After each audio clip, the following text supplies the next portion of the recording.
सबसे पहले हम इनसे सवाल करेंगे कि ऐसी ऐसी लड़कियां जो है नालायक लड़कों से पट क्यों जाती है और नालायक लड़कों से शादी क्यों करती है, बताइए। सर जब मिले थे हम तो वैसा नहीं था, वो बहुत प्यार करता। सारी लड़कियां ऐसे ही बोलती है कि जब मिले थे तो बहुत प्यार करता था, और ज्यादातर लड़कियों को फ्रॉडे मिल जाता है जब भी वो लव मैरिज करती है। तो उसी का जीता जागता उदाहरण जो है श्रद्धा बनी। अच्छे लड़के जो है उन लोगों को तो आप लोग भावे नहीं देती हैं, सच्चाई ये है। जो डील डॉल में रहता है, जो थोड़ा सा लफुआगिरी करता है, जो थोड़ा सा रंगदारी करता है, उसी को तो आप लोग अच्छा समझती हैं।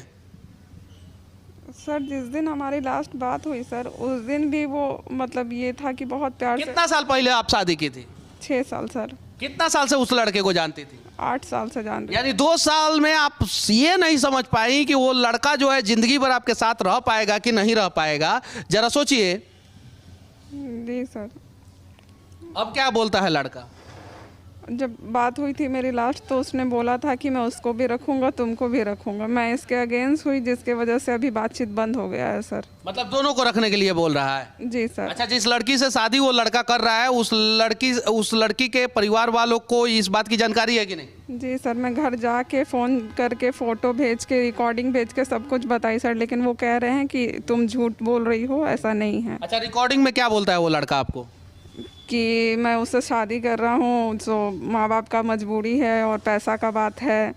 सो मैं हो सके तो 2 महीने बाद डिवोर्स भी हो सकता है, 4 महीने बाद भी हो जाएगा। मैं तुम्हारे साथ ही रहूँगा, तुमको ही रखूँगा, मेरी पहली पत्नी तुम हो। तो बच्चा उच्चा के बारे में क्या बोलता है? बच्चा के लिए कि मतलब जो भी बच्चा प्लान अगर करते हैं हम तो तुम्हारे साथ करेंगे, उसके साथ। 6 साल शादी हुआ है, अभी बच्चा उच्चा है कि नहीं आप लोगों का? नहीं सर, अभी बच्चे नहीं हैं सर। एक बार प्रेग्नेंट हुई थी लेकिन अबॉर्शन करवा दिया गया। क्यों अबॉर्शन कराया? आप तो अपराधी माँ हैं, आप खुद अपराधी हैं, एक बच्चे को मार दी हैं आप। आपने क्यों नहीं विरोध किया उस समय? सर मैं बहुत विरोध की थी, लेकिन समझाया गया कि मैं घर में बात करूंगा, अभी मैं ये नहीं हूँ, पैसे से ये नहीं हूँ, मैं तुम्हारा इंश्योरेंस लूँगा मेडिकल, उसके बाद मैं फिर प्लान करूँगा, ऐसे करके सर बोला गया था मेरे साथ। मतलब इस प्रकार का फर्जीवाड़ा है, मेडिकल इंश्योरेंस कंपनी के साथ फर्जीवाड़ा, एक बच्चे को जो है आप लोगों ने भ्रूण हत्या बच्चे का कर दिया। इस जुर्म में तो आप दोनों जेल जाइएगा, आप भी जेल जाइएगा, वो लड़का भी जेल जाएगा। ये तो गलत है। कौन से क्लास तक पढ़ी हैं आप? ग्रेजुएशन किया है सर। ग्रेजुएशन की है तो वहाँ पे बताया गया है ना कि भ्रूण हत्या नहीं होनी चाहिए। जी सर, बताया गया है। किस उम्मीद से आप उस लड़की? जी सर। शादी का फोटो है ना? मेरे शादी का जो फोटो था सर वो लड़के के पास अच्छा, ही। शादी कहाँ हुआ था आप लोगों का? मुंबई में सर। मुंबई में? उसके माता पिता वहाँ पहुँचे थे? नहीं सर। आपके माता पिता पहुँचे थे? नहीं सर। गलत बात। ये तो आप लोग गलत कर रही हैं ना। शादी करने से पहले माता पिता को बताती नहीं है और उसके बाद से शादी कर लेती है तो अंजाम तो यही होगा, और हर लड़कियों का अंजाम यही होगा जो ऐसे करेंगे। जो माँ बाप आप लोगों को पैदा कर रहे हैं उनको आप लोग नहीं बता रही हैं और उसके बाद से शादी कर ले रही हैं। और फिर आप फोन करके, आपने फ़ोन किया था जब मुझे, तो क्या बोला था आपने फ़ोन करके कि आत्महत्या कर लूँगी अगर आप नहीं मिलेंगे तो? यही बात बोला था ना? जी सर। अब बताइए हम लोग कहाँ कहाँ पहुँचेंगे, इन चीज़ों को समझना है। अच्छा, आपको उस लड़के के साथ रहना है कि नहीं रहना है? जी सर, मुझे उसके साथ ही रहना और है। उस लड़के को आपके साथ रहना है कि नहीं रहना है? सर लास्ट बात तक तो यही कहा था कि मुझे तुम्हारे साथ में रहना है। अच्छा, कुछ ऑफर भी देता है कि पैसा ले लो, सेटल हो जाओ, अलग हो जाओ? उनके फैमिली से और बाकी जगह से बोला गया कि पैसा लो और सेटलमेंट कर लो, ऐसा। कितना पैसा का सेटलमेंट का?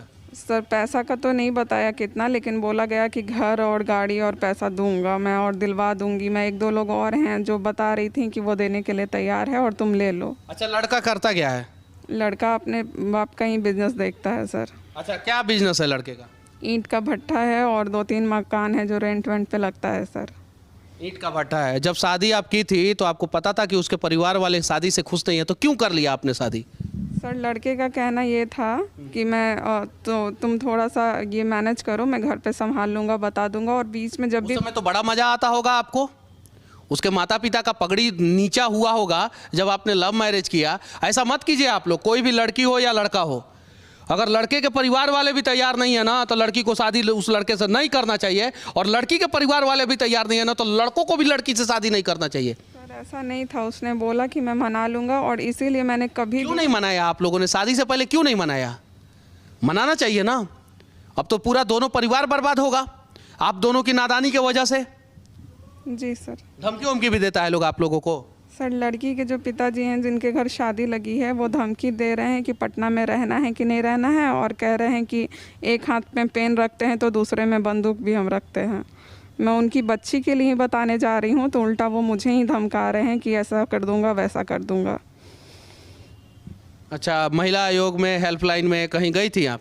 जी सर, पहले मैं जक्कनपुर थाना गई सर, वहाँ बोला गया कि आप काउंसलिंग पूछा, ये मेरा नहीं पूछा स्टेटमेंट कि हाँ तुमने शादी किया, कहाँ किया, कैसे किया। सीधे से लड़के को कहा गया कि वो तो शादी करेगा ही ना, ये मैं नहीं रुकवा सकती। फिर सर मैं हताश होकर महिला थाना गई, वहाँ से भी फ़ोन जाता है, मैडम का, किशोरी मैडम हैं वहाँ पे, फ़ोन करती हैं महिला आयोग में कि ऐसा ऐसा है, तो फिर मैडम हमको बुलाती हैं।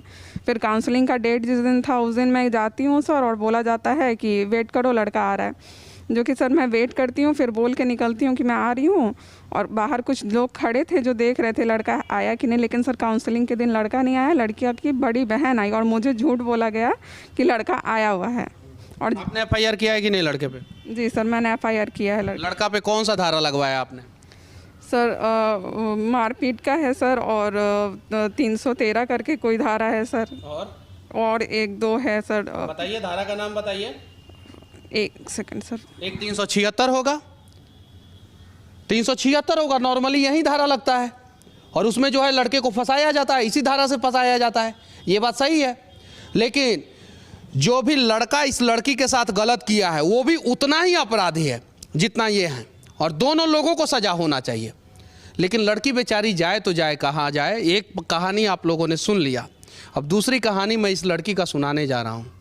इस लड़की का कोई नहीं है, सिर्फ और सिर्फ माँ है। भाई और पिताजी लड़की का साथ नहीं देते हैं। माँ पापा से अलग रहती हैं, वो इसलिए अलग रहती हैं कि पापा जो है माँ के साथ मारपीट करते थे। अब लड़की को कोई लड़का दिखा, अच्छे ढंग से बात किया, बेचारी जो है उसके झांसे में चली आई और शादी कर ली।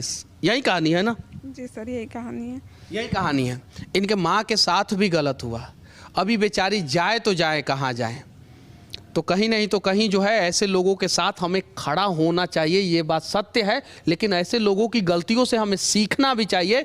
जो लड़कियां जो है अपने माँ बाप को भूल जाती हैं और लड़कों के माँ बाप को भी भूल जाती है, और इग्नोर करके जो है कोर्ट मैरिज कर लेते हैं, अरेंज मैरिज कर लेते हैं, मंदिर मैरिज कर लेते हैं, मस्जिद मैरिज कर लेते हैं, मुंबई में जाके मैरिज कर लेते हैं। कहीं नहीं तो कहीं वो गलत कर रहे हैं। शादी करने से पहले आप लोग इतना बात का जरूर ध्यान रखें कि दोनों परिवार अगर राजी हैं तो ही शादी करें।